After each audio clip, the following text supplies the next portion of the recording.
तो प्यारे मित्रों, हम जो है पिछली क्लास में चार्टर एक्ट 1853 तक पढ़ चुके थे पूरा, और आज हम चालू करेंगे गवर्नमेंट ऑफ इंडिया एक्ट 1858।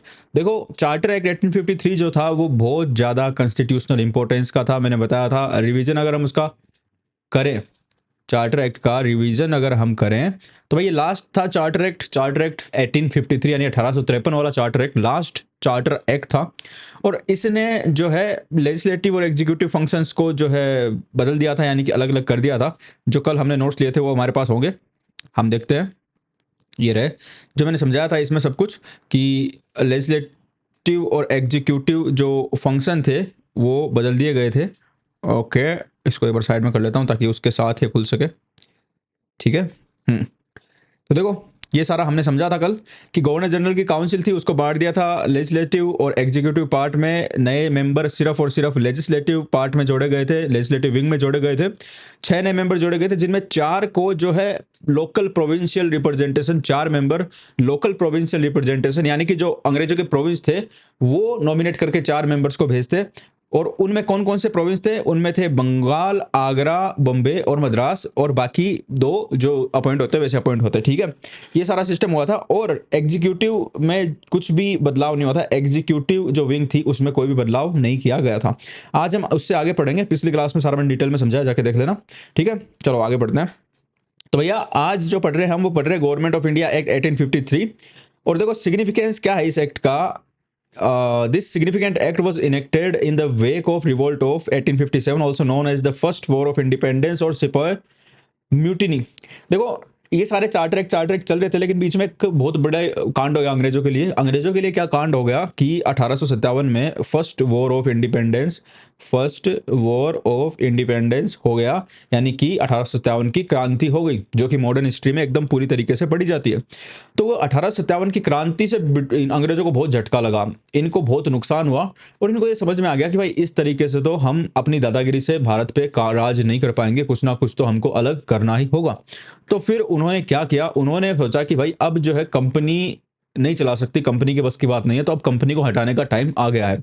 तो यहाँ पे ईस्ट इंडिया कंपनी की कबर खोदी जाएगी, जो भी कंपनी पहले से राज कर रही थी उसकी सारे की कबर खोदी जाएगी। और राजा जो है अंग्रेजों का राजा या रानी, जिसको क्राउन भी बोलते हैं, तो वो क्राउन डायरेक्ट राज संभाल लेगा अब 1858 के गवर्नमेंट ऑफ इंडिया एक्ट के द्वारा। कैसे? देखो, the act also known as the act for the good government of India abolished the East India Company and transferred the power to the government, territories and revenue to the British Crown।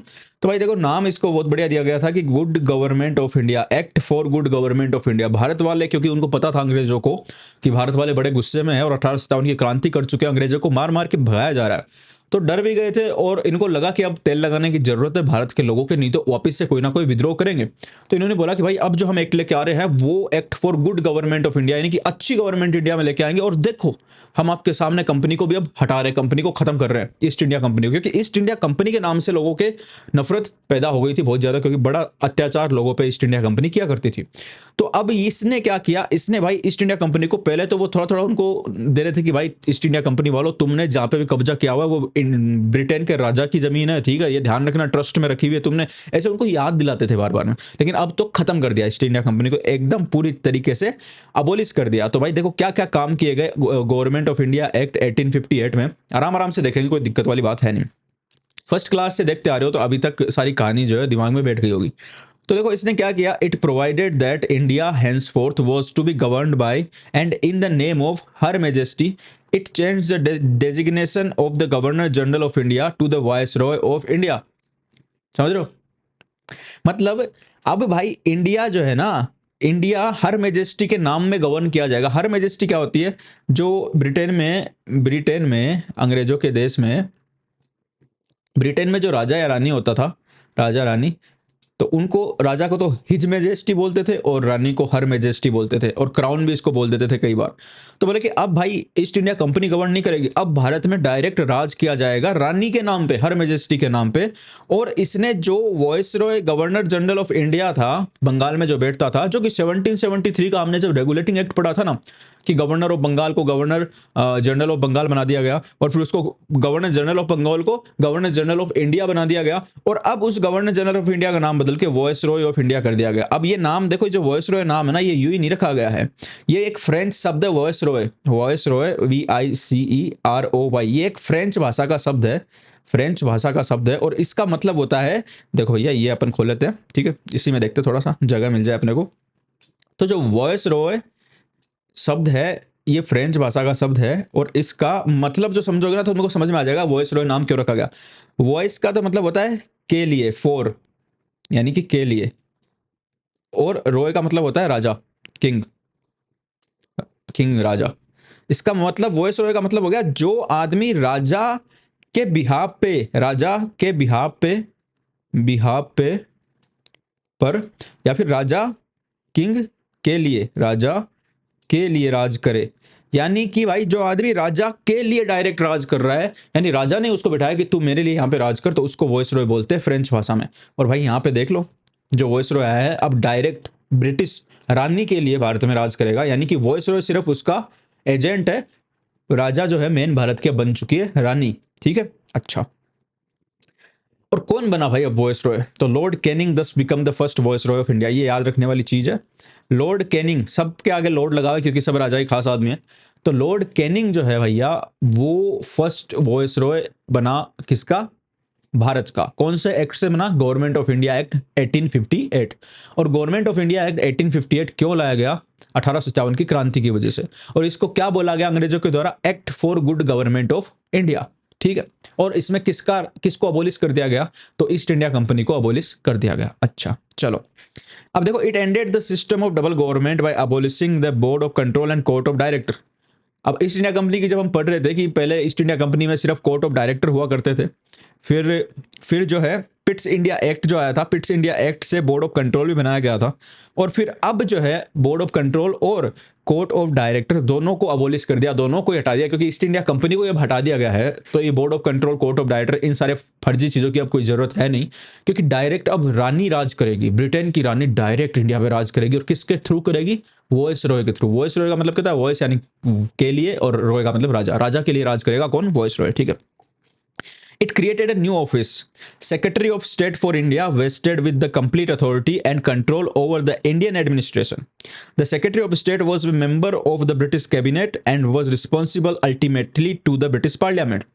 तो इन्होंने ना पहले तो board of control create किया था, अब नया क्या क्रिएट पद क्या किया है? Secretary of state for India. Secretary of state for India एक आदमी था जिसको सेक्रेटरी बनाया गया फॉर स्टेट ऑफ इंडिया, ये उसको पदनाम दिया गया। और ये जो है ये ब्रिटेन में बैठता था, ये इंडिया में नहीं बैठता था, यानी ये आदमी इंडिया नहीं आया कभी, ये ब्रिटेन में बैठता था, वहीं पे पद पोस्ट क्रिएट करेगी secretary for the state of India, ठीक है। और ये आदमी ब्रिटिश कैबिनेट का मेंबर होता था, यानी कि ब्रिटिश का जो मंत्रिमंडल होता था वहां की संसद का, इंग्लैंड की संसद का, उसका ये एक मेंबर था। और यही ब्रिटिश पार्लियामेंट के लिए रिस्पॉन्सिबल था कि भारत के सारे काम अब कौन देखेगा। सबसे मेन टॉप आदमी कौन बन गया है? Secretary for state of India, समझ गए? ये बन गया टॉप आदमी भारत के सारे काम देखने का। और ये ब्रिटेन में बैठेगा, इंग्लैंड में बैठेगा, ये भारत में नहीं बैठेगा, ठीक है। वॉइस रॉय तो भारत में बैठेगा, ये बैठेगा इंग्लैंड में। दो आदमी बन गए देखो, एक तो ये सेक्रेटरी, समझना बात को, कि ये तो secretary for state of India, मैं शॉर्ट में लिख देता हूं, ये तो बैठेगा इंग्लैंड में, और ये इसके नीचे होगा वॉइस रॉय। ये भाई वॉइस रॉय साहब कहाँ बैठेगा? ये बैठेगा इंडिया में, समझ गए? ओके। और ये वॉइस रॉय का पद ही है ना, ये जाके लास्ट में हमारे जो अब आज राष्ट्रपति का पद चलता है, वो वॉइस रॉय का पद ही राष्ट्रपति का पद बन गया। मतलब उसने राष्ट्रपति के पद का बदल के परिवर्तन करके वो राष्ट्रपति आज जैसा दिखता है तुमको, वो वॉइस रॉय टाइप भी हुआ करता था, ठीक है। It established a 15 member council for India to assist the Secretary of State for India. The council was an advisory body. The Secretary of State was made the chairman of the council. तो ये जो secretary of state of India बनाया गया ना England में, secretary, अरे भाई क्या हो गया, ऐसा ना करो भैया, ठीक है। Secretary for state of India, ये आदमी जो बैठता था वो बैठता था कहाँ पे? इंग्लैंड में, लंदन में, ठीक है। और वॉइस रॉय साहब कहाँ बैठते थे? वॉइस रॉय साहब बैठते थे अपने भारत में। अब ये लंदन में बैठा है, और इसी के नीचे 15 लोग और बिठा दिए गए, 15 मेंबर और बनाए गए, ये इसको राय देंगे, राय मशवरा इनके साथ करेगा, और ये एक बॉडी अलग से लंदन में और क्रिएट कर दी गई। ऐसी एक बॉडी इंडिया में भी क्रिएट की गई थी, याद हो तो, जब गवर्नर ऑफ बंगाल को गवर्नर जनरल ऑफ बंगाल बनाया गया था, तो 4 मेंबर की एक बॉडी और बनाई गई थी, 4 मेंबर और दिए गए उसको राय देने के लिए, सलाह देने के लिए, मशवरा देने के लिए। तो गवर्नर जनरल इन काउंसिल उसको बोलते थे। अब ये भी क्या हो गया भाई, secretary of state of India को भी 15 मेंबर की एक लोग 15 आदमी दे दिए जो कि जानकार थे अलग अलग मामलों के, तो वो उसको राय मशवरा देते थे। इनकी भी एक कमेटी जो है वो बना दी गई, ठीक है, 15 मेंबर काउंसिल बना दी गई to assist the secretary of state of India. और सेक्रेटरी ऑफ स्टेट जो था उसको चेयरमैन बना दिया, यानी कि ये ऊंचा सबसे बड़ा जो आदमी था ऊपर था, secretary for state of India, इसको चेयरमैन बना दिया कि ये बैठेगा जब भी मीटिंग होगी और बाकी सब लोग इसको ज्ञान देंगे, ठीक है, और ये उन ज्ञानों को मानेगा नहीं मानेगा वो उसकी मर्जी। It constituted the secretary of state in council as a body corporate capable of suing and being sued in India and England। ये सेम चीज गवर्नर जनरल इन काउंसिल के बारे में बताई गई थी कि भाई गवर्नर जनरल इन काउंसिल पे भी मुकदमा किया जा सकता था और ये भी किसी पे मुकदमा कर सकता था। तो ये पूरा का पूरा गवर्नर जनरल इन काउंसिल, यानी कि यहाँ पे देखो ये secretary of state of India और इसको 15 आदमी जो दिए गए राय देने के लिए, इन सबको मिला के इस पूरे के पूरी कमेटी को एक बॉडी कॉर्पोरेट नाम दिया गया। बॉडी कॉर्पोरेट एक कृत्रिम व्यक्ति को बोलते हैं, बॉडी कॉर्पोरेट एक कृत्रिम व्यक्ति को बोलते हैं जो हकीकत में तो कोई आदमी नहीं है, लेकिन मान लिया कि ये भी एक आदमी है। तो इन सबको मिला के इस पूरी बॉडी को एक क्या मान लिया, secretary of state in council को क्या मान लिया कि भाई ये एक बॉडी कॉर्पोरेट है और इस पे कोई मुकदमा कर सकता है, या ये भी किसी पे मुकदमा कर सकती है, भारत में या फिर इंग्लैंड में, दोनों जगह पे। बैठता कहाँ पे, ये इंग्लैंड में, ठीक है। तो इस पूरे को ना कि सेक्रेटरी ऑफ स्टेट को, अकेला सेक्रेटरी ऑफ स्टेट भी बॉडी कॉर्पोरेट नहीं है, ना उनमें से कोई जो 15 मेंबर बैठेंगे वो अकेले अकेले भी कोई बॉडी कॉर्पोरेट नहीं है। ये सब मिला के secretary of state of India और 15 मेंबर सभी को मिला के एक डब्बे में पैक समझो सभी को, ये सभी को मिला के एक जो बॉडी बन रही है उसको बॉडी कॉर्पोरेट माना गया, जिसपे केस किया जा सकता है और जो खुद भी किसी पे केस करना चाहे तो कर सकती है। ऐसा बोला गया किसमें, गवर्नमेंट ऑफ इंडिया एक्ट 1858 में, जिसको अंग्रेज बोलते थे कि act for good government of India, लेकिन ऐसा सच नहीं था। वो act for good government of India हकीकत में भाई नहीं था, ठीक है। अच्छा, The Act of 1858 was, however, largely confined to the improvement of the administrative machinery by which the Indian government was to be supervised and controlled in England. It did not alter the substantial way system of government that prevailed in India. तो ये last में ये बोलना चाह रहा है कि ये जो सब कुछ दिखाया गया था कि act for good government of India, ये वो, ये सब बकवास थी, ठीक है। ज़्यादा इस एक्ट ने कुछ किया नहीं। इसने सिर्फ इंग्लैंड में कैसे भारत के काम देखे जा रहे थे उन चीज़ों को, उन सिस्टम को थोड़ा सुधारा था। भारत में तो जैसे चल रहा था ना काम, वो वैसे ही चलता रहा। यहाँ पे कोई भी ज़्यादा परिवर्तन नहीं किया गया। सिर्फ जो बुद्धिजीवी थे भारत के, उनको थोड़ा सा ऐसे एक मीठी गोली दे दी गई कि भाई देखो act for good government of India हम लेके आ गए हैं और ईस्ट इंडिया कंपनी को हमने अबोलिश कर दिया है, तो देखो अब हम भारत के लिए अच्छे अच्छे काम कर रहे हैं। जमीनी स्तर पर कुछ भी बदला नहीं था भारत में, सिर्फ इंग्लैंड में कुछ एक एडमिनिस्ट्रेटिव चेंजेस इस एक्ट ने किए थे। अब आता है भैया अपना इंडियन काउंसिल एक्ट 1861। अब ये जो काउंसिल एक्ट आएंगे, 2-3 काउंसिल एक्ट आएंगे, उसके बाद में जो है मॉर्ले मिंटो एक्ट आएगा, मॉन्टेग्यू चेम्सफोर्ड एक्ट आएगा, उसके बाद गवर्नमेंट ऑफ इंडिया एक्ट 1935 आएगा, है ना। उसके बाद मिशन आएंगे कई, क्रिप्स मिशन आएगा, है ना, उस तरीके कैबिनेट मिशन आएगा, वो सारे आएंगे। तो वो मॉडर्न हिस्ट्री के पार्ट है, लेकिन हम इसको देखेंगे सिर्फ और सिर्फ इंडिपेंडेंस ऑफ इंडिया एक्ट 1947 तक, ठीक है। तो ये इंडियन काउंसिल एक्ट 1861, इसमें एक बहुत बड़ा काम हुआ था 1861 इंडियन काउंसिल एक्ट, जिससे कि मेनली क्वेश्चन बनता है, वो हम आगे देखेंगे कि इसमें पोर्टफोलियो सिस्टम जो है इंट्रोड्यूस किया गया था, वो आगे आ जाएगा। तो चलो पढ़ते हैं इसके बारे में। After the Great Revolt of 1857, the British government felt the necessity of seeking the cooperation of Indians in the administration of their country. In pursuance of this policy of association, 3 acts were enacted by the British Parliament in 1861, 1892 and 1909. The Indian Council Act of 1861 is an important landmark in the constitutional and political history of India. तो भाई government of India act 1858 जो आया था, जिसको बोला गया था कि act for good government of India, वो नाम का था, उसमें ज़्यादा काम कुछ हुआ नहीं। लेकिन इनको, अंग्रेजों को ऐसा लगने लग गया कि 1857 की जो क्रांति हुई, जिससे इनको बहुत धक्का लगा, क्योंकि बड़ी मतलब अगर वो क्रांति सफल हो जाती, वो तो उनकी किस्मत थी कि वो नहीं हो पाई, तो भारत 1857 में आज़ाद हो जाता। अब उनकी बुरी किस्मत, अच्छी किस्मत थी अंग्रेजों की, नहीं हो पाई, हमारी बुरी किस्मत थी कि नहीं हो पाई। लेकिन इनको लग गया कि भाई ऐसी वापस से अगर क्रांति होगी तो हमारी तो ऐसी तैसी पक्की है। तो इन्होंने लगा कि भाई ऐसा हो नहीं, क्रांति हो नहीं, तो हम एक काम करते हैं, अब सिर्फ गोरे लोग ही, क्योंकि भारत वालों को सबसे ज़्यादा प्रॉब्लम, देखो भारत वाले बड़े ही सहनशील लोग होते हैं, इनको सबसे ज़्यादा प्रॉब्लम इससे नहीं थी कि अंग्रेज यहाँ पे राज कर रहे हैं, इनको इससे थी कि भाई वो अंग्रेज ही कर रहे हैं, हमको घुसने भी नहीं देते। तो इनको पता चला, इन अंग्रेजों को लगा कि अगर भारत वालों को हम थोड़ा सा ऐसे मीठी गोली दे देंगे कि भाई तुम भी आ जाओ, तुम भी हमारे साथ में गवर्नमेंट में भागीदारी ले लो, तो फिर वो चुप हो जाएंगे और फिर ये विद्रोह वद्रोह सारे खत्म हो जाएंगे। तो देखो इस एक्ट से उसी काम को करने की कोशिश की गई, थोड़े बहुत भारत वालों को भी हम नाम के शामिल कर लें, है ना, चाहे प्रैक्टिकली उनका कोई ज्यादा योगदान ना हो, लेकिन नाम के अगर हो जाएंगे ना कि भाई भारत के लोग भी अब गवर्नमेंट में शामिल हो चुके हैं, तो भारत वालों का थोड़ा गुस्सा ठंडा हो जाएगा। तो देखो इस एक्ट से क्या किया गया, कौन सा एक्ट चल रहा है, Indian council act 1861। First, it made a beginning of a representative institution by associating Indians with the law making process, ठीक है। It thus provided that viceroy should nominate some Indians as non-official members of his expanded council. In 1862, Lord Canning, the then viceroy, nominated 3 Indians to his legislative council: Raja of Benares, Maharaja of Patiala and Sir Dinkar Rao।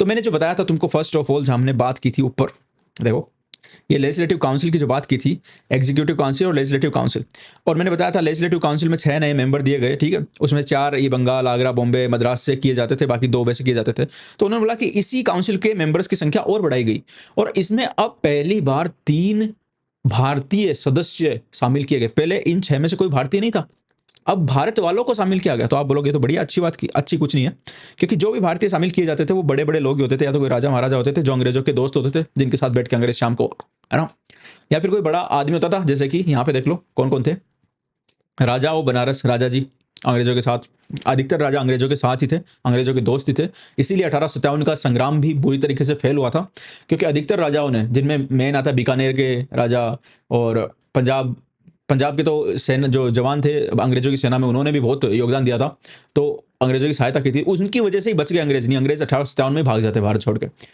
तो राजाओं की तो दोस्ती अच्छी थी, तो एक राजा बनारस को जो है इसका वॉइसरॉय की लेजिस्लेटिव काउंसिल का मेंबर, अभी लेजिस्लेटिव काउंसिल की बात चल रही है, देखो ये एग्जीक्यूटिव काउंसिल ये पावरफुल होती थी, ये ज्यादा पावरफुल होती थी इनकी एग्जीक्यूटिव काउंसिल, इसमें किसी भी इंडियन को शामिल नहीं कर रहे हैं, ये सिर्फ लेजिस्लेटिव काउंसिल में कर रहे हैं, लॉलीपॉप दे रहे हैं, ठीक ना। अभी एग्जीक्यूटिव काउंसिल में अभी तक कोई शामिल नहीं हो, आगे होगा, जिस एक्ट में होगा उस एक्ट का नाम जरूर ध्यान रखना पड़ेगा, क्योंकि एग्जीक्यूटिव काउंसिल में किसी इंडियन को शामिल करना बहुत बड़ी बात थी, जो कि बहुत लेट जाके हुआ। अभी देखो लेजिस्लेटिव काउंसिल में कौन कौन शामिल हुआ, first time 3 Indian, raja of Banaras, maharaja of Patiala, Patiala आ गया ना महाराजा, और सर दिनकर राव। सर आगे लगाओ, इसका मतलब ये सर उपाधि अंग्रेज दिया करते थे अपने विश्वास पात्र और अपने सहायता करने वाले उन लोगों को जो अंग्रेजों के लिए तन मन धन से सेवा करते थे।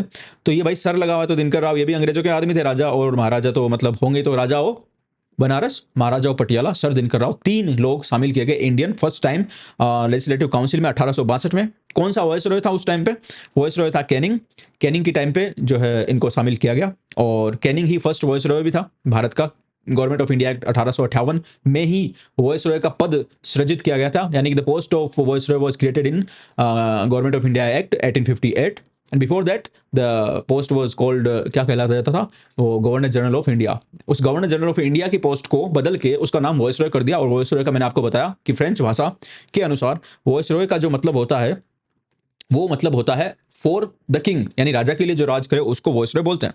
तो वॉइसरॉय बन गया कैनिंग फर्स्ट टाइम, एंड 1858 के एक्ट से बना, और नाउ 1862 में कैनिंग ने अपनी लेजिस्लेटिव काउंसिल में 3 भारतीय लोगों को पहली बार शामिल किया है। वो 3 भारतीय लोग कौन है, वो है raja of Banaras, maharaja of Patiala and sir Dinkar Rao. अच्छा, और ये ध्यान रखना, एग्जीक्यूटिव काउंसिल, लेजिस्लेटिव काउंसिल, अभी लेजिस्लेटिव काउंसिल में लोग शामिल हो रहे हैं, एग्जीक्यूटिव में तो अंग्रेजी भरे पड़े हैं, उनमें भी इंडियन आएगा, कौन आएगा उसकी बात करेंगे आगे। दूसरा जो मेन प्रोविजन था इस एक्ट का, किस एक्ट का, council act, Indian council act 1861, याद रखना इंडियन काउंसिल एक्ट 1861 की बात हो रही है, ये बात जरूर याद रखना।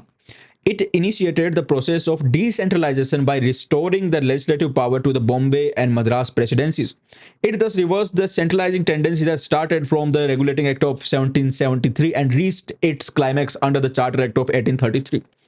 तो ये बोल रहा है कि भाई मैंने जो बताया था कि 1773 का जो रेगुलेटिंग एक्ट आया था, जिससे कि बंबई और मद्रास के गवर्नर्स की पावर को खींच के चूस के किसको पिलाया जा रहा था, बंगाल के गवर्नर को, यानी कि उनसे पावर ली जा रही थी और बंगाल के गवर्नर को बहुत ज्यादा पावरफुल बनाया जा रहा था। 1773 के एक्ट से ये सारा कांड चालू हुआ था, और 1833 के चार्टर एक्ट में ये बहुत ज्यादा सारी की सारी पावर खींच ली उनसे, सारी की सारी बंगाल के गवर्नर को दे दी। लेकिन फिर जो 1857 क्रांति हुई, अंग्रेजों के खिलाफ विरोध विद्रोह हुआ, तो उन सारी चीज़ों में देख के इन्होंने अपना सिस्टम सही करने की सोची और इन्होंने बोला कि भाई अब एक जगह पे पावर रखने से पार नहीं पड़ेगी, तो अब जिनसे हमने पावर छीनी थी उनको वापस दे दो। तो इन्होंने बॉम्बे और मद्रास के गवर्नर्स को पावर वापस देना स्टार्ट की, ठीक है, और डिसेंट्रलाइजेशन पावर का स्टार्ट हो गया। सेंट्रलाइजेशन डिसेंट्रलाइजेशन क्या होता है मैंने समझाया पिछली क्लास में बहुत बढ़िया तरीके से, तो स्टेप बाय स्टेप 1 2 3 4 क्लास इस तरीके से देखना। This policy of legislative devolution resulted in the grant of almost complete internal autonomy to the provinces in 1937। देखो ये जो स्टार्टिंग मैंने क्या बोला, 73 के रेगुलेटिंग एक्ट से जो सेंट्रलाइजेशन स्टार्ट हुआ, यानी कि सबकी पावर लेके एक आदमी को देना स्टार्ट हुआ, वो 1833 तक बहुत ज्यादा बढ़ गया और पूरा एकदम सारी की सारी पावर एक बंगाल के गवर्नर जनरल को दे दी। लेकिन फिर जो 1861 से पावर वापस दूसरे लोगों को देना स्टार्ट हुआ, वो अब लास्ट में 1937 तक जाते जाते जो स्टेट है, जो प्रोविंस अंग्रेजों के जिनके पास पहले पावर नहीं होती थी, उनको कंप्लीट ऑटोनॉमी दे दी जाएगी। यानी कि स्टेट, अभी उनको उस टाइम पे प्रोविंस बोलते थे, आजकल हम उनको स्टेट बोलते हैं, तो स्टेट में इसलिए बोला हूं ताकि समझो, लेकिन लिखना उसको प्रोविंस ही है। तो वो प्रोविंस को ऑटोनॉमी कंप्लीट मिल जाएगी। यानी कि अब आगे चलते चलते चलते चलते जब 1937 तक हम पहुंचेंगे, 1861 से 1937 तक, जब 1937 तक जब हम पहुंचेंगे, तो गवर्नमेंट ऑफ इंडिया एक्ट के द्वारा उनको इतनी ऑटोनॉमी दी जाएगी कि वो जो प्रोविंस हो गए वो अपना काम खुद करेंगे, उनके ऊपर गवर्नर, ये जो वॉइस रॉय है, कोई भी टांग नहीं लगाएगा। इतनी ऑटोनॉमी उनको आगे मिल जाएगी। यानी पहले तो सेंट्रलाइजेशन बहुत सारा हुआ, अब डिसेंट्रलाइजेशन बहुत सारा होने वाला, उल्टा काम उल्टी गंगा बहने वाली है। तीसरे नंबर की बात देखते हैं। It also provided for the establishment of the new legislative council for Bengal, north west provinces and Punjab, which were established in 1862, 1886, 1897। तो भाई लेजिस्लेटिव काउंसिल जो आजकल हमारी विधानसभा होती है, वैसी बात है, जो वैसी ही विधानसभाएं, लेजिस्लेटिव काउंसिल कहाँ पे नई बनाई गई, नई बनाई गई बंगाल में, NWPF में, यानी कि नॉर्थ वेस्टर्न प्रोविंस में, और पंजाब में। नॉर्थ वेस्टर्न प्रोविंस में हमारे जो उत्तर प्रदेश और इस साइड का एरिया वो आता है, लेकिन पहले उसका नाम उत्तर प्रदेश ये नहीं था, उसका नाम था नॉर्थ वेस्ट प्रोविंसेस। तो बंगाल में, नॉर्थ वेस्ट प्रोविंस में और पंजाब में नई लेजिस्लेटिव काउंसिल बनाएगी। कौन कौन से साल में बनाएगी? 1862 में बंगाल में बनाएगी, और नॉर्थ वेस्ट प्रोविंस में 1886 में बनाएगी, और पंजाब में 1897 में बनाई गई। तो ये डेट याद करना चाहो कर सकते हो, क्योंकि छोटे एग्जाम में जो स्टेट PCS वो एग्जाम होते हैं उनमें ये पूछ सकते हैं, ठीक है। तो ये किसी से बनाई गई? बंगाल, नॉर्थ वेस्ट प्रोविंस और जो है पंजाब में किस एक्ट से नई लेजिस्लेटिव काउंसिल बनाएगी? तो वो बनाएगी गवर्नमेंट इंडियन काउंसिल एक्ट 1861 से, इंडियन काउंसिल एक्ट 1861 से। ये भी याद रख सकते हो कि उसका नाम है Indian council act, first council act है ये, इंडियन काउंसिल एक्ट 1861, और इसी से लेजिस्लेटिव काउंसिल नहीं बनाएगी पंजाब में, नॉर्थ वेस्ट प्रोविंस में और बंगाल में। बंगाल में पहले बनाएगी, उसके बाद नॉर्थ वेस्ट प्रोविंस बनाएगी, उसके बाद पंजाब में बनाएगी। ओके, ठीक है। 4 नंबर का देखते हैं भाई। It empowered the viceroy to make rules and orders for more convenient transaction of business in the council. It also gave a recognition to the portfolio system introduced by Lord Canning in 1859। ये ध्यान रखना भाई, portfolio system किसने introduce किया है? Lord Canning ने। Portfolio system क्या होता है मैं भी बताऊंगा। लॉर्ड कैनिंग ने फर्स्ट टाइम भारत में पोर्टफोलियो सिस्टम इंट्रोड्यूस किया। क्या होता है वो भी देखेंगे, लेकिन पूरा पढ़ लेते हैं पहले। Under this, a member of Viceroy Council was made in charge of one of or more of the departments of the government and was authorized to issue final orders on behalf of the council on matters of his department। आजकल भी वही system चल रहा है जो portfolio system, ये सबसे पहले किसने? कैनिंग ने।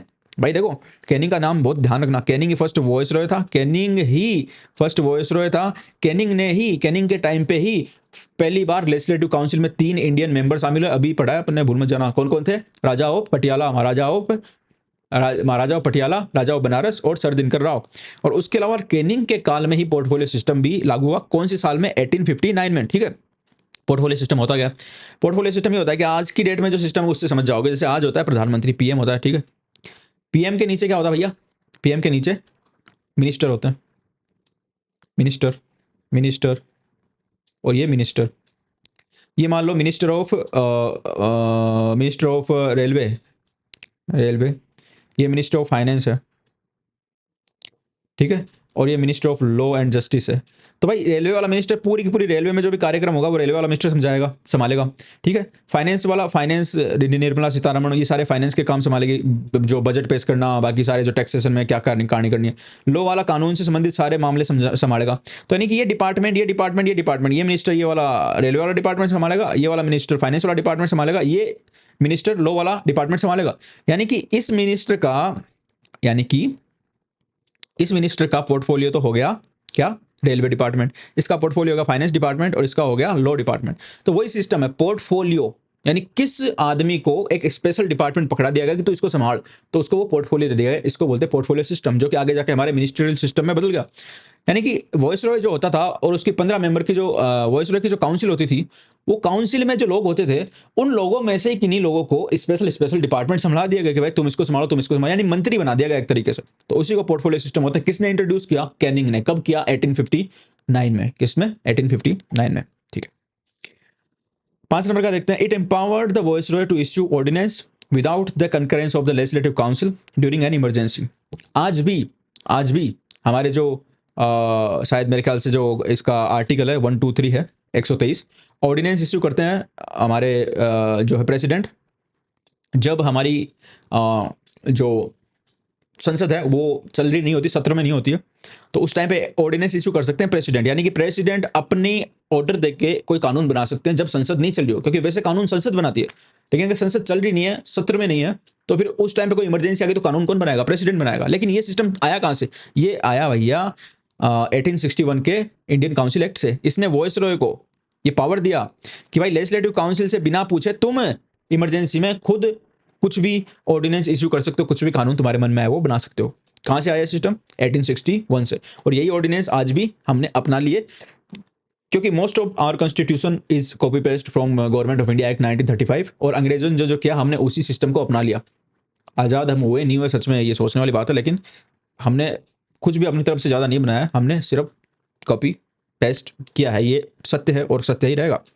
The life of such ordinance वो 6 मंथ। भाई ये भी हमने कॉपी कर लिया। आज भी जो ऑर्डिनेंस इश्यू होते हैं उनकी लाइफ 6 मंथ ही होती है, उस टाइम भी 6 मंथ ही थी। तो 1861 में जो चीज़ निकाल दी थी उन्होंने, वो हमने फिर 1947 में कॉपी करी। इतने दिनों तक, मतलब अंग्रेज इतने पुराने टाइम पे भी ऐसी चीज़ें बना दिए थे, तो वो हमने कॉपी कर ली।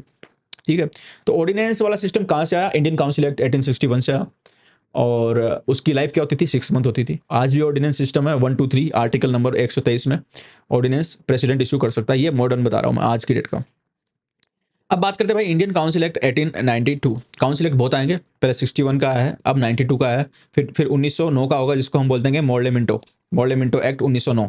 लेकिन अभी बात करते हैं इंडियन काउंसिल एक्ट 1892 की। इसमें क्या हुआ? इस एक्ट में क्या नई नई चीज़ें थी, ये जरूर याद रखना होगा। देखो मैं समझा हर चीज़ दूंगा, तुमको समझ में भी हर चीज़ आ जाएगी, लेकिन ये तुमको लिंक बना के रखना होगा कि ये वाला प्रोविजन कौन से काउंसिल एक्ट से आया है। क्योंकि अभी मैं जैसे तुमको बात करूं कि ऑर्डिनेंस किससे आया, तो अब काउंसिल एक्ट तुम 2-3 पढ़ लोगे तो तुमको ये लगेगा कि यार ये 92 से था या 61 से था। तो वो चीज़ तुमको दिमाग में रखनी पड़ेगी कि ऑर्डिनेंस सिस्टम 61 से है और पोर्टफोलियो सिस्टम 61 से है, और फर्स्ट ऑफ ऑल जो 3 इंडियन मेंबर लेजिस्लेटिव काउंसिल में शामिल किए गए वो भी 61 से, और कौन कौन से मेंबर थे उनके नाम भी तुमको याद रखने पड़ेंगे। तो ये चीज़ें तो याद रखनी पड़ेगी, समझ आ जाएगी, लेकिन याद करनी पड़ेगी, रिविजन करना पड़ेगा। ओके, क्या हमारी रिकॉर्डिंग एकदम मस्त चल रही है? बिल्कुल चल रही है, ठीक है। इंडियन काउंसिल एक्ट ऑफ 1892, इसके भी कुछ फीचर थे। एक नंबर से स्टार्ट करते हैं, समझ चलते हैं word by word. It increase the number of additional non official members in the central and provincial legislative council but maintain the official majority in them. तो देखो लेजिस्लेटिव काउंसिल जो थी ना, सेंटर में तो थी। सेंटर कौन सी थी? सेंटर बंगाल में था, और प्रोविंस जो थे मद्रास, बॉम्बे, ये सारे प्रोविंसेस थे। तो इनमें जो है नॉन ऑफिशियल मेंबर्स का, यानी जो कि ब्रिटिश गवर्नमेंट की ओर से नहीं आ रहे, उनको नॉन ऑफिशियल मेंबर बोलते थे ये, है ना। एक तो जो इंग्लैंड से ईस्ट इंडिया कंपनी का सिस्टम था, फिर वो ब्रिटिश गवर्नमेंट ने ले लिया। वॉइसरॉय के नीचे काम कर रहे हैं जो गोरे लोग, उनके अलावा जो भी आ रहा है उसको नॉन ऑफिशियल बोलते हैं। तो बोल रहा है कि भाई इसने जो है अब जो वो नॉन ऑफिशियल मेंबर थे उनका नंबर बढ़ा दिया। पहले अंग्रेज क्या सिस्टम था कि जो भी बड़ी बड़ी पोस्ट थी उन पे सब पे सिर्फ और सिर्फ गोरे लोग ही बैठते थे। नॉन ऑफिशियल जो कि ब्रिटिश गवर्नमेंट की ओर से नहीं है उसको नहीं रखा जाता था। लेकिन अब धीरे धीरे क्योंकि क्रांति हो चुकी है और भारत में इनके खिलाफ विरोध बढ़ रहा है, तो ये भारतीयों को और नॉन ऑफिशियल मेंबर्स को शामिल करना चाहते हैं ताकि लोग विरोध ना करें। लोग देखें कि भाई हमारे को भी नंबर मिल रहा है तो चलो ठीक है, विरोध नहीं करते हैं, इनके साथ ही चलते हैं, ऐसा लगे दूसरों को भी हमारा भी नंबर आ जाए कभी।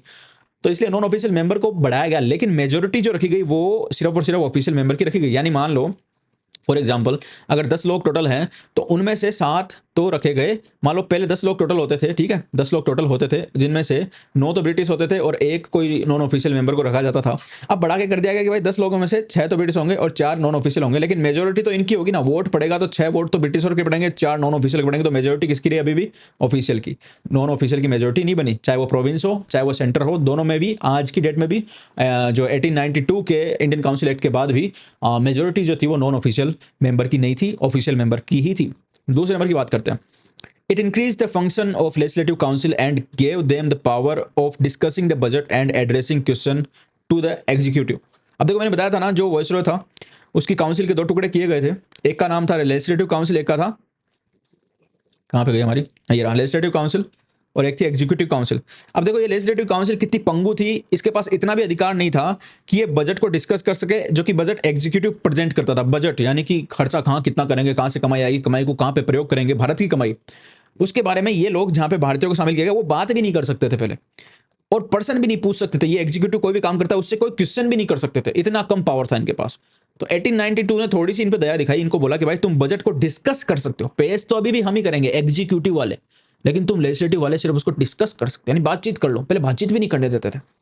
और उसके अलावा जो तुम्हें क्वेश्चन पूछ सकते हो क्वेश्चन पूछ सकते हो एग्जीक्यूटिव से, मतलब पर्सन पूछने का भी अधिकार कितनी बाद जाके दिया गया, कितना बाद जाके दिया गया।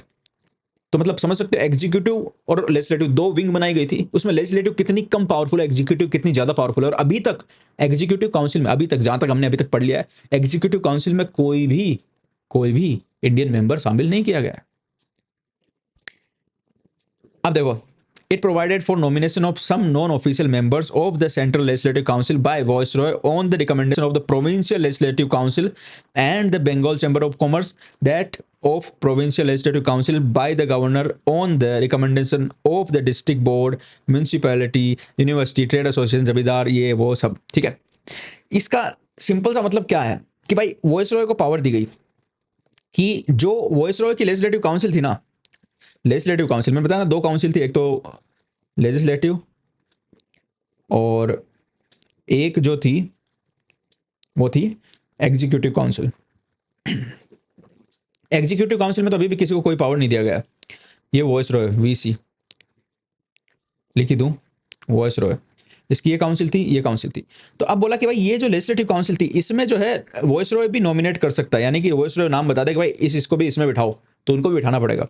तो वॉइसरॉय जो नॉमिनेशन करेगा वो किस हिसाब से करेगा, एक तो Bengal chamber of commerce, Bengal chamber of commerce, क्योंकि ब्रिटिश ईस्ट इंडिया कंपनी व्यापार को ही मेन वो देती थी प्राथमिकता, तो चैम्बर ऑफ कॉमर्स बहुत पावरफुल था उस टाइम। तो इनको पूछेगा वॉइसरॉय भाई तुमको किसी को चाहिए, तुम्हारा कोई आदमी बिठाना, वो बोलते कि हाँ भाई इसको बिठा दो, तो वॉइसरॉय उसको बोलता है कि हाँ भाई इसको भी बिठाओ, तो उसको बिठा दिया। दूसरा, प्रोविंसेस के जो प्रोविंशियल गवर्नमेंट थी, इनकी प्रोविंशियल गवर्नमेंट थी, और वहाँ पे जो गवर्नर बैठता था, जैसे बंगाल का वॉइसरॉय तो सबसे टॉप था, सबसे बड़ा था, बाकी मद्रास, मुंबई, यहाँ पे भी वो गवर्नर तो बैठते थे। तो वो गवर्नर जो है, वो गवर्नर जो वहाँ पे बैठा है प्रोविंस में, वो उन प्रोविंस में बैठ के उन प्रोविंसेस की, देखो डिस्ट्रिक्ट बोर्ड, यानी कि मान लो बंगाल का गवर्नर, बंगाल का वॉइसरॉय तो सबसे बड़ा है, वो तो नॉमिनेट करेगा, वो तो बोलेगा कि भाई मेरी काउंसिल में ये लोग आएंगे, लेकिन उसको कौन बताएगा कि भाई इन लोगों को ले लो। तो एक तो बंगाल का चैम्बर ऑफ कॉमर्स बताएगा, दूसरा जो प्रोविंशियल लेजिस्लेटिव काउंसिल के गवर्नर है, गवर्नर जो बैठते हैं बंगाल, उसमें मद्रास में और मुंबई में, जो छोटी जगह है, बंगाल तो टॉप है, बंगाल तो हेड ऑफिस है, और वो ब्रांच ऑफिस जो है उनके प्रोविंस जो है, उन प्रोविंस में जो गवर्नर बैठेंगे वो उन प्रोविंस की डिस्ट्रिक्ट बोर्डों को पूछेंगे, म्यूनसिपैलिटीज को पूछेंगे, और यूनिवर्सिटी को पूछेंगे, ट्रेड एसोसिएशन को पूछेंगे, जमींदारों को पूछेंगे, और चैम्बर ऑफ कॉमर्स को पूछेंगे, और उन सबसे मशवरा करके बोलेंगे कि हमारे प्रोविंस से भाई इन आदमियों को आप अपनी लेजिस्लेटिव काउंसिल में बिठाओ। और वो लिस्ट जब आएगी इस हेड वॉइसरॉय के पास में, इनसे, इन प्रोविंशियल गवर्नर से, जो कि इन यूनिवर्सिटीज को, जमींदारों को, चैम्बर ऑफ कॉमर्स को, है ना, इन सबको पूछेंगे, और फिर ये लिस्ट ये फिर से भेजेंगे किसको, वॉइसरॉय को। तो फिर वॉइसरॉय उन आदमियों को इस लेजिस्लेटिव काउंसिल में बिठाने का आदेश जारी कर देगा, यानी कि नॉमिनेट कर देगा। तो ये सिस्टम बनाया गया, किससे बनाया गया, इंडियन काउंसिल एक्ट 1892 से, इंडियन काउंसिल एक्ट 1892 से। ठीक है, ओके। अब देखो, the act made a limited and indirect provision for the use of election in filling up some of the non-official seats both in the center and the provincial legislative council. The word election was however not used in the act. The process was described as a nomination made on the recommendation of certain body. तो मैंने बताया कि यही जो system बनाया गया कि viceroy Bengal chamber of commerce के रिकमेंडेशन पे और प्रोविंशियल जो गवर्नर है उनके रिकमेंडेशन पे जिन लोगों को नियुक्त करेगा, उसको इनडायरेक्टली ये बोला कि ये एक इलेक्शन का सिस्टम इंट्रोड्यूस इस इंडियन काउंसिल एक्ट 1892 से इंट्रोड्यूस किया गया, इलेक्शन का सिस्टम पहली बार। तो अगर क्वेश्चन आ जाए कि इलेक्शन का सिस्टम इनडायरेक्टली पहली बार किस एक्ट से इंट्रोड्यूस किया गया, तो इंडियन काउंसिल एक्ट 1892 से ये किया गया। ओके, ठीक है। अब देखते हैं इंडियन काउंसिल एक्ट 1909। इसी एक्ट में बहुत ज़्यादा बदलाव किए गए हैं, बहुत ज़्यादा प्रावधान किए गए, तो इसको हम मोरले मोरले मिंटो एक्ट भी बोलते हैं, जो कि मैं लिख रहा हूँ लेकिन यहाँ पे लिखा हुआ है मोरले मिंटो रिफॉर्म भी इसको कहा जाता है। मोरले मिंटो रिफॉर्म, आगे देखो दो ऐसे आएंगे जिनमें से एक को तो मोरले मिंटो रिफॉर्म बोला जाता है और एक को मोंटेग्यू चेम्सफोर्ड रिफॉर्म बोला जाता है। अब यहाँ पे ये दो लोगों के नाम है। मोरले जो था ना, मोरले ये तो था secretary of state of India, जो मैंने अभी बताया था ना, जो एक पद क्रिएट किया गया था secretary of state of India का 1858 के गवर्नमेंट ऑफ इंडिया एक्ट से। तो वो secretary of state of India जो था, secretary of state of India जो था वो बैठता था ब्रिटेन में। तो वो था उस टाइम पे मोरले, जब ये 1909 का एक्ट आया उस टाइम पे मोरले था, और मिंटो यहाँ का वॉइसरॉय था। मिंटो भारत में बैठता था, वॉइसरॉय था, तो इसलिए इसका नाम लिख दिया Morley Minto reform. Lord Morley was the then secretary of state of India and Lord Minto was then of viceroy of India. ठीक है, तो इंडियन काउंसिल एक्ट 1909 इसका नाम है, इंडियन काउंसिल एक्ट 1909 इस एक्ट का नाम है। इसको मोरले मिंटो रिफॉर्म भी बोलते हैं। और इसके जो फीचर थे वो क्या थे? एक सबसे बड़ा जो फीचर था अभी बताता हूं मैं, कम्युनल रिप्रेजेंटेशन। कम्युनल रिप्रेजेंटेशन जिसने भारत की ऐसी तैसी की, वो यहीं से शुरू हुआ था। क्या होता है वो भी हम आगे देखेंगे जैसे वो आएगा। It considerably increased the size of legislative councils, both at central and provincial. The number of members in the central legislative council was raised from 16 to 60. The number of members in the provincial legislative council was not uniform. तो मैं जो legislative council की हम बात कर रहे थे कि ये वॉइस रॉय है, इसकी ये लेजिस्लेटिव काउंसिल है एक तो, ठीक है, और ये एग्जीक्यूटिव काउंसिल है। तो इस लेजिस्लेटिव काउंसिल में मेंबर्स की संख्या बहुत बढ़ा दी गई। एक तो सेंट्रल काउंसिल थी जो कि बंगाल वाली थी, और जो वॉइसरॉय वाली थी उसको बोलते हैं सेंट्रल लेजिस्लेटिव काउंसिल, और जो प्रोविंशियल लेजिस्लेटिव काउंसिल थी सब में नंबर बढ़ा दिए गए। सेंट्रल में 16 से 60 नंबर कर दिया गया, यानी कि 16 लोग बैठते थे पहले इस काउंसिल में, अब उनको बढ़ा के 60 कर दिया। कहाँ 16 कहाँ 60, इतने ज़्यादा लोगों को एंट्री और दे दी ना, बहुत ज़्यादा बढ़ा दिया। और प्रोविंसेस की नंबर स्पेसिफिकली बताया नहीं, क्योंकि अलग अलग प्रोविंस में अलग अलग नंबर थे। तो ये बात ध्यान रखना कि जो लेजिस्लेटिव काउंसिल थी सेंट्रल या प्रोविंशियल, वहां पे नंबर बढ़ाए किस एक्ट से गए थे? तो वो बढ़ाए गए थे भाई मोरले मिंटो रिफॉर्म या फिर इंडियन काउंसिल एक्ट 1909 से। कितने कर दिए थे सेंट्रल में? 16 से 60। ये इतना हालांकि इंपॉर्टेंट नहीं है, स्टेट वाले एग्जाम में पूछ सकते हैं, कोई पूछना चाहे तो कि कितने बढ़ा दिए थे, तो 16 थे उससे 60 कर दिए। तो याद ऐसे भी रख सकते हो, 16 से 60 कर दिए। ओके, ठीक। It retained official majority in the central legislative council but allowed the provincial legislative council to have non-official majority। यानी कि जो सेंट्रल लेजिस्लेटिव काउंसिल थी, जैसे आज संसद होती है, आज हमारी संसद है, वैसे ही पहले सेंट्रल लेजिस्लेटिव काउंसिल होती थी। आज हमारी संसद है, पार्लियामेंट, यानी कि संसद। वैसे पहले सेंट्रल लेजिस्लेटिव, इसकी जगह कौन होती थी पहले? सेंट्रल लेजिस्लेटिव काउंसिल, ठीक है। और आज हमारी जो स्टेट्स होती है,